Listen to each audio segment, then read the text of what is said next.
बिस्मिल्लाहिर्रहमानिर्रहीम। अस्सलामु अलैकुम वरहमतुल्लाहि वबरकातुहू वरहमतुहू। आज की जो वीडियो है वो है कूलिंग टावर के मुतालिक।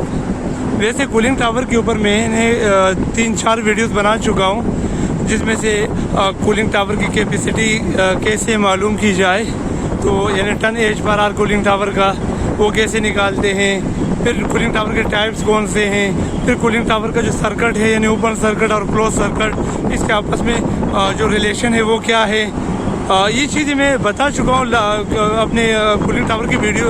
जो पहले वीडियोस बनाई हैं मैंने कूलिंग टावर के मुतालिक, तो उनमें ये सारी चीज़ें मैं बता चुका हूँ। तो आप चैनल विज़िट करके वो वीडियोस देख सकते हो। आज की जो वीडियो है ये वीडियो में आपको कूलिंग टावर के पार्ट के जो मेन पार्ट है उनके नाम वगैरह बताऊंगा, वॉल वगैरह के नाम बताऊंगा, और शॉर्ट ओवरव्यू के तौर पे आप लोगों को मैं बताऊंगा कि कूलिंग टावर जो सीरीज़ में हमारा कूलिंग टावर लगे हुए, क्योंकि पहले मैंने कोई जो कूलिंग टावर सीरीज़ में लगे हुए इसके ऊपर कोई वीडियो नहीं बनाई है। तो चलो स्टार्ट करते हैं। और स्टार्ट करने से पहले आपको एक बार बताता जाऊँ, वही पुरानी बात, यानी अगर आपने मेरे चैनल को सब्सक्राइब नहीं किया है अब तक तो प्लीज़ चैनल को सब्सक्राइब कर लीजिएगा और वीडियो को लाइक कर लीजिएगा और बेल नोटिफिकेशन आइकन को प्रेस करना मत भूलिएगा, ताकि हर किस्म की जो पावर जनरेशन से रिलेटेड वीडियोस हैं वो आप तक टाइम पे पहुंच सके। तो चलिए स्टार्ट करते हैं। ये जो कूलिंग टावर हमारे पास लगे हुए 5 कूलिंग टावर है। बेसिकली जो 3 कूलिंग टावर है 1, 2, 3, ये 3 जो है आपस में सीरीज में लगे हुए, यानी इनके हॉट वाटर और कोल्ड वाटर के हेडर सेम है। जबकि वो जो 2 कूलिंग टावर हैं वो अलग लगे हुए, यानी उनके अलग आपस में दोनों के अलग सीरीज़ हैं। वो 2 सीरीज़ में अलग है और ये 3 अलग सीरीज़ में है। उनके अलग हॉट वाटर और कोल्ड वाटर के जो हेडर है उन दोनों के सेम है, और इन तीनों का अलग है और उन दोनों का अलग है। तो चलिए अब पहले तो मैं आपको बताता जाऊं कि अगर कूलिंग टावर की डेफिनेशन की बात की जाए, सबसे पहले आपको बताता जाऊं कूलिंग टावर के जो डेफिनेशन है और वर्किंग प्रिंसिपल है, इसके बारे में अगर बताता जाऊं तो कूलिंग टावर से मुराद यही हुआ, यानी ठंडा करने वाला टावर, पानी को ठंडा करने वाला टावर। अब इसके डेफिनेशन की बात की जाए तो आगे ये है कि एक हीट रिजेक्शन डिवाइस है और ये एवापोरेशन प्रिंसिपल के ऊपर काम करता है। यानी हीट रिजेक्शन डिवाइस से मुराद जब पानी, गर्म पानी और ठंडी हवा, जो नेचुरल ठंडी हवाएं हमारे पास, वो जब गर्म पानी के कांटेक्ट में आ जाती हैं तो वो गर्म पानी के कुछ स्मॉल वॉल्यूम को और हीट को, दोनों को वो एटमॉस्फेयर में ट्रांसफ़र कर देती है, जिसके वजह से आपका पानी ठंडा हो जाता है और वो कोल्ड बेसन में नीचे आ जाता है, और वहीं से नीचे आपके क्लोज सर्किट तक चला जाता है, वहाँ से फिर गर्म होकर के वापस आता है, और ये यहाँ से इसी तरीके से दोबारा पानी ठंडा होता है, और ये पूरा सर्कुलेशन जो वाटर सर्कुलेशन है ये चलता रहता है। तो इसलिए इसको हीट रिजेक्शन डिवाइस कहा जाता है। अब एवापोरेशन प्रिंसिपल के ऊपर ये काम करता है, यानी गर्म पानी को आप जब एवापोरेट करोगे, गर्म पानी को एवापोरेट करोगे तो यकीनन उसमें से स्मॉल वॉल्यूम ऑफ वाटर और हीट ट्रांसफर होकर एटमॉस्फेयर में, जिसकी वजह से वो पानी ठंडा होगा। तो उस प्रिंसिपल के ऊपर ये कूलिंग टावर काम करता है। इसके अगर टाइप की बात की जाए, जो मेरे सामने कूलिंग टावर हैं, तो ये induce draft type cooling tower लगा हुआ है। तो इसके पार्ट के बारे में, यानी इसके जो कुछ मेन पार्ट्स हैं उसके बारे में भी आपको मैं बताऊंगा अभी कि उसके नाम क्या है। क्योंकि आपको अगर आप कोई पावर हाउस से रिलेटेड हो, या आप चिलर से रिलेटेड हो, या को जनरेशन प्लांट से हो, तो आपको ये भी मालूम होना चाहिए कि आपके पास जो induce draft type cooling tower, जो कि अक्सर मेजॉरिटी में आपके पास जो पावर हाउस हैं उनमें लगे होते हैं, तो इनके जो पार्ट हैं, उनके कुछ मेन पार्ट हैं, उनके नाम भी आने चाहिए। तो पार्ट के बारे में, पार्ट नेम्स क्या है उसके बारे में भी मैं आपको बताऊँगा अभी। तो चलिए पार्ट्स के बारे में आपको पहले बताता जाऊँ, उसके बाद फिर बात करते हैं कुछ आखिर में इसकी जो किस तरीके से पानी सर्कुलेट होता है, तो उस बारे में भी मैं कोशिश करूँगा कि मुख्तसरन आपको बता सकूँ। तो सबसे पहले मैं पार्ट के बारे में, पार्ट नेम्स के बारे में बताता जाऊँ कि कूलिंग टावर के जो मेन पार्ट्स हैं उसके नाम क्या है। तो अगर बात की जाए कूलिंग टावर पार्ट्स के, तो सबसे पहले मैं ये बता दूं कि ये जो इसकी फाउंडेशन है और इसके ऊपर जो ये लगा हुआ है, इसको कहा जाता है टावर स्टैंड कहा जाता है। ये आपका ये जो हिस्सा है ये टावर स्टैंड कहा जाता है इसको। अगर इसकी बात की जाए तो ये है इनलेट एयर लोअर्स कहा जाते हैं इसको। ये लोअर्स है आपके। अगर लोअर्स के अंदर इसकी बात की जाए तो इसको फिल्स कहा जाता है। ये आपके फिल्स हैं। अब यहाँ से घूमकर पहले तो आपको वॉल के बारे में भी बताता जाऊँ कि मेन वॉल कौन कौन से हैं। अगर इसकी बात की जाए तो ये आपके पास मेन डिस्चार्ज वॉल कहलाता है। यानी डिस्चार्ज वॉल है जो ठंडा पानी आपका यहाँ से ठंडा पानी आपका यहाँ से बाय ग्रेविटेशनल फोर्स जो सेंट्रीफ्यूगल पंप के इनलेट में जाता है वो इस वॉल के ज़रिए से जाता है। अब अगर इस वॉल की बात की जाए तो ये है आपके पास फ्लूइड वॉल। इसको फ्लूइड वॉल भी कहा जाता है, कुछ इसको ऑटोमेटिक वॉल भी कहते हैं। उसके बाद अगर इसकी बात की जाए तो ये आपके पास मैनुअल वॉल है। यानी मैनुअल आपके पास ये मैनुअल वॉल लगा हुआ है। उसके बाद अगर इसकी बात की जाए तो ये ओवरफ्लो है। यानी अगर पानी ओवरफ्लो होगा तो उस पाइप के ज़रिए ऑटोमेटिकली पानी इसके अंदर आना शुरू हो जाएगा और ड्रेन होके चला जाएगा। अगर नीचे वॉल की बात की जाए तो मेन ड्रेन पाइपलाइन है, इसका वॉल लगा हुआ है नीचे। अगर कूलिंग टावर को कभी साफ़ करना हो, क्लीन करना हो तो इस वॉल को खोल करके आप कूलिंग टावर को साफ़ कर सकते हो। तो ये तो रही कुछ वॉल के बारे में बात। अब अगर मैं आपको फ्रंट से कूलिंग टावर दिखा सकूं तो ये फ्रंट का जो व्यू है, ये जो फ्रंट का व्यू है, इस वाले हिस्से को टावर वॉल कहा जाता है। इस वाले हिस्से को टावर वॉल कहा जाता है। ये जो है इसको आप डोर भी कह सकते हो, लेकिन इसको कूलिंग टावर की ज़बान में इसको मेन होल भी कहा जाता है। अब अगर अंदर से मैं आपको दिखा सकूं कूलिंग टावर तो अंदर का व्यू कुछ इस तरीके से है। ये रहा आपके पास पेन के ब्लेड है, पेन का हब है, पेन का ब्लेड है और ये आपकी कूलिंग टावर का ये है आपका कोल्ड वाटर बेसन कहलाता है, कोल्ड वाटर बेसन।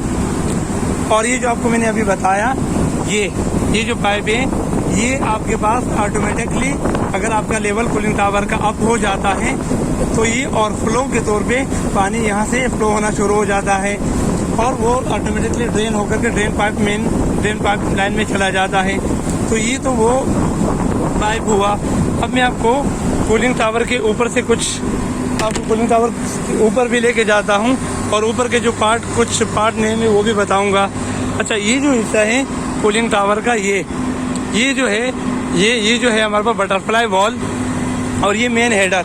ये जो मेन हेडर है ये मेन हेडर इसको कहा जाता है हॉट वाटर मेन हेडर। ये जो है इनलेट का मेन हमारे पास कूलिंग टावर का जो हॉट वाटर इनलेट का मेन बटरफ्लाई वॉल है। ये आपके पास गर्म पानी का पाइपलाइन आया हुआ है और वहाँ से डिस्ट्रीब्यूट होके दोनों साइड के जो हमारे पास डिस्ट्रीब्यूशन कोल्ड वाटर बेसन यानी शावरिंग टब है उन दोनों साइड से उसमें ये पाइप गए हुए हैं। अब मैं ऊपर आपको लेके चलता हूँ और ऊपर भी कुछ चीज़ें आपको बताता हूँ कि ऊपर के जो भी पार्ट्स है इसके नाम क्या है। ये जो है हमारे पास सीढ़ी, इसको लेडर कहा जाता है, अब मैं ऊपर लेके चलता हूँ आपको। ये रहा आपका कोल्ड वाटर डिस्ट्रीब्यूशन बेसन, इसका नाम है। इसको हम अपनी ज़बान में शावरिंग टब कहते हैं, यानी पीवीसी कोटेड शावरिंग टब है। ये जो पाइप आए हुए मैंने उस साइड से आपको अभी दिखाया था, तो ये हॉट वाटर के इनलेट पाइप है। इन दोनों के ऊपर भी बटरफ्लाई वॉल लगे हुए हैं। ये जो एरिया है ये बिल्कुल पाइप के एंड में ये जो गोल आपको नज़र आ रहा है इसके अंदर स्प्रे नोजल लगे हुए हैं। यानी पानी आता है यहाँ पर स्प्रे नोजल के ज़रिए से डिस्ट्रीब्यूट हो जाता है ताकि पानी पूरे शावरिंग टब के जितने भी होल है वहाँ तक पहुँच सके। ये जो हमारे पास है ये आपके पास 10 HP की या 7.5 किलोवाट की मोटर लगी हुई है। ये जो ऊपर का एरिया है इसको हम स्पीड रिड्यूसर कहते हैं। अच्छा, ये जो एरिया है, ये जो पूरा एरिया है इसको हम फैन डक्ट कहते हैं। जो गोल एरिया है पूरा इसको फैन डक्ट कहा जाता है। फैन डक्ट के ऊपर के अगर मैं आपको दिखा सकूँ, ये जो ऊपर का है इसको फैन गार्ड कहा जाता है। ये जो नेट है या प्रोटेक्टिव नेट कहा जाता है या इसको फैन गार्ड कहा जाता है।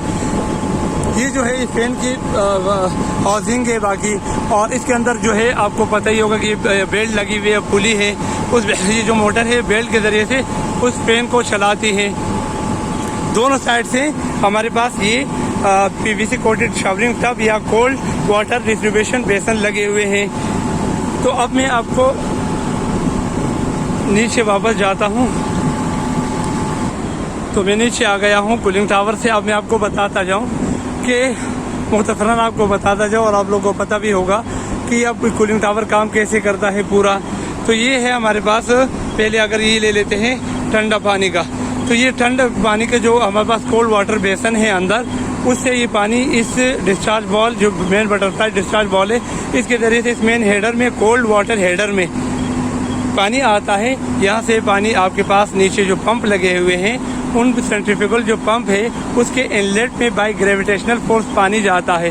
पंप पानी उठाता है और पानी पंप उठा करके आपके पास जितने भी हीट एक्सचेंजर हैं क्लोज सर्किट के और ओपन सर्किट के, हमारे जो भी आपके पास हीट एक्सचेंजर लगे हुए हैं, तो एक साइड से क्लोज सर्किट का पानी चलता है उसमें, एक साइड से ओपन सर्किट का पानी चलता है, यानी कूलिंग टावर का पानी सर्किट चलता है। तो इंजन के पानी से आपके पास कूलिंग वाटर का जो पानी है वो हीट एक्सचेंज करता है और वो हीट एक्सचेंज करके सीधा इस हॉट वाटर जो हेडर है इसके ज़रिए से पानी यहाँ आता है कूलिंग टावर में, और यहाँ से आकर के आपके पास जो कोल्ड, आपके पास जो हॉट वाटर बेसन है, दोनों इसमें पानी आ जाता है। वो पानी फिर वहाँ से नीचे की तरफ फ्लो हो, ये वो जो हॉल लगे हुए हैं उन हॉल में डिस्ट्रीब्यूट होकर के ये फिल्स के ज़रिए पानी नीचे आता है। और ये जो कूलिंग टावर है, जो फैन चलता है, तो दोनों साइड से हवा को सक करता है, इनलेट करता है, इंड्यूस करता है हवा को, नेचुरल एटमॉस्फेयर जो हवा है, और वो हवा पानी के कांटेक्ट में आती है, कुछ स्मॉल वॉल्यूम ऑफ वाटर और कुछ हीट, ये दोनों जो है वो हवा अपने साथ दोनों को लेकर एटमॉस्फेयर में खारिज कर देती है, ट्रांसफ़र कर देती है, जिससे पानी आपका ठंडा हो जाता है और आपके पास जो कोल्ड वाटर बेसन है उसमें आ जाता है, और वही से पानी दोबारा बाय ग्रेविटेशनल फोर्स आपके सेंट्रीफ्यूगल पंप में चले जाता है। इस तरीके से पूरा इस पानी की सर्कुलेशन होती रहती है। गर्म पानी आता है, कूलिंग टावर में ठंडा हो जाता है और फिर से हमारे पास ठंडा पानी नीचे चला जाता है। तो ये थी कुछ cooling tower, induce draft type cooling tower मैंने आपको बताया जो हमारे पास सीरीज़ में लगे हुए, इसके मुतालिक कुछ बात, और उम्मीद है कि ये वीडियो आपको पसंद आएगी। और बेहतर समझने के लिए कि कूलिंग टावर के बारे में और बेसिक जानने के लिए और डीप जा कर के इनके टनेज बाहर निकालने कैसे निकाला जाता है, वो सारी चीज़ें के लिए आप मेरे चैनल का विज़िट कर सकते हो। आप वहाँ पर ही कूलिंग टावर के मुतालिक 2-3 वीडियोस मौजूद है और मैंने बाकायदा पूरा ड्राइंग बना करके वो जो सर्किट है, ओपन सर्किट और क्लोज सर्किट, ये पानी जो हीट एक्सचेंज कैसे करता है उसके बारे में बताया है। तो आप चैनल विज़िट करके वो आप देख सकते हो। उसके अलावा ये है कि मैं प्रोफेशनली को जनरेशन प्लांट से रिलेटेड हूँ, तो मैं हमेशा कोल्ड जो हमारे पास मैं हमेशा जो है वो को जनरेशन प्लांट के ऊपर ही वीडियोस बनाता हूँ। Pumps, motor, heat exchanger, generator, maintenance, generator के जितने भी पार्ट है, sensor, cooling towers, compressor, chiller, इन सब के मुतालिक मैंने वीडियोस बनाए हैं और बनाऊंगा भी। बहुत सारी चीज़ों के ऊपर वीडियो बनाने का इरादा भी है। कूलिंग टावर के मुतालिक ये एक वीडियो बनाने का और भी इरादा है, और वो वीडियो है कि अगर 1 घंटा कूलिंग टावर आपका चलता है या 24 घंटे चलता है, तो ये जो एवापोरेशन होती है उसके वो कितना पानी आपका कूलिंग टावर एवापोरेट करता है पर आवर, और आपके पास मेकअप पानी कितना होता है। तो वो भी मैं सोचता हूँ कि उसके ऊपर भी वीडियो बना दूँ, लेकिन उसके लिए कमेंट्स की ज़रूरत पड़ेगी। आप लोग मुझे कमेंट्स कर दीजिएगा, तो उसके ऊपर भी बाय कैलकुलेशन में वो वीडियो भी बना के इंशाअल्लाह ताला आप लोगों को बताऊँगा। अगर ये वीडियो आपको पसंद आई है तो प्लीज़ चैनल को सब्सक्राइब करना मत भूलिएगा, और बेल नोटिफिकेशन आइकन को प्रेस करना बिल्कुल मत भूलिएगा, ताकि हर नई वीडियो की नोटिफिकेशन आप तक पहुंच सके। नेक्स्ट वीडियो तक के लिए मुझे इजाज़त दीजिएगा, और अल्लाह निगहबान, अल्लाह हाफिज़।